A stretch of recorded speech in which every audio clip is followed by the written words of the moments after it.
कबीर काशी के जुलाहे थे। अपनी जाति के बारे में जैसी समझ समाज में प्रचलित थी, उससे वाकिफ थे।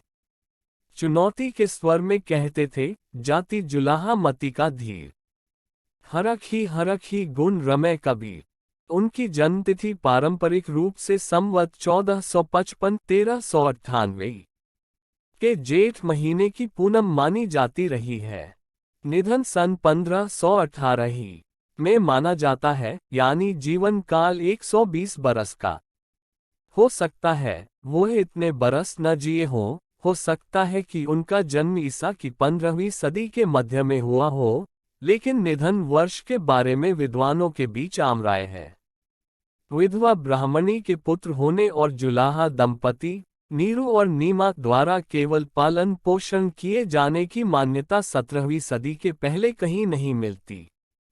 कबीर के अपने वचनों से भी संकेत मिलता है और उनकी जीवन परिचय रचने वाले अनंतदास और अन्य स्रोत भी बताते हैं कि कबीर ने तांत्रिक, नाथपंथी और सूफी साधनाओं से गुजरकर उदार वैष्णव साधक स्वामी रामानंद को गुरु बनाने का फैसला किया।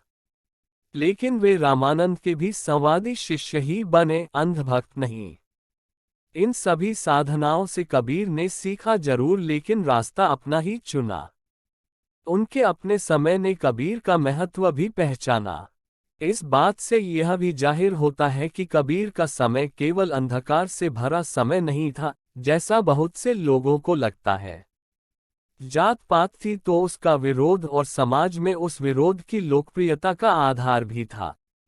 इस बात के अनेक प्रमाण हैं, जिनमें से एक यह कि काशी के जुलाहे, जात पात और वर्णाश्रमवादी विचार के कठोर आलोचक कबीर को उनके गुरु भाई गागरोन राजस्थान के राजा पीपा कलियुग में भक्ति की रक्षा करने का श्रेय देते हैं, जो कली नाम कबीर न होते।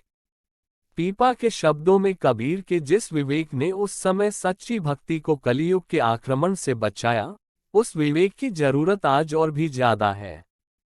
हालात ऐसे हैं कि राम और अल्लाह, ये दो शब्द जैसे दो युद्धरत सेनाओं के नारे बन गए हैं।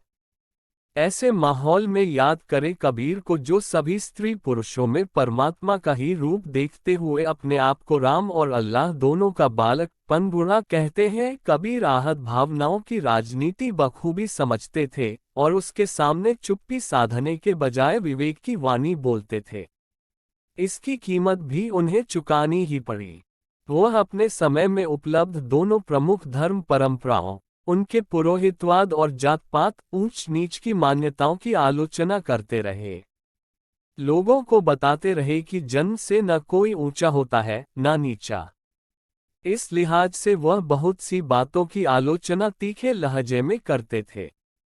लेकिन उनका लक्ष्य किसी को चिढ़ाना या एक धर्म को दूसरे से बेहतर बताना नहीं, बल्कि मनुष्य और उसके परिवेश को बेहतर बनाना था।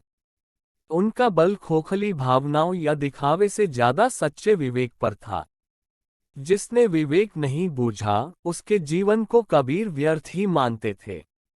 अगर वीडियो अच्छा लगे तो लाइक और सब्सक्राइब करें।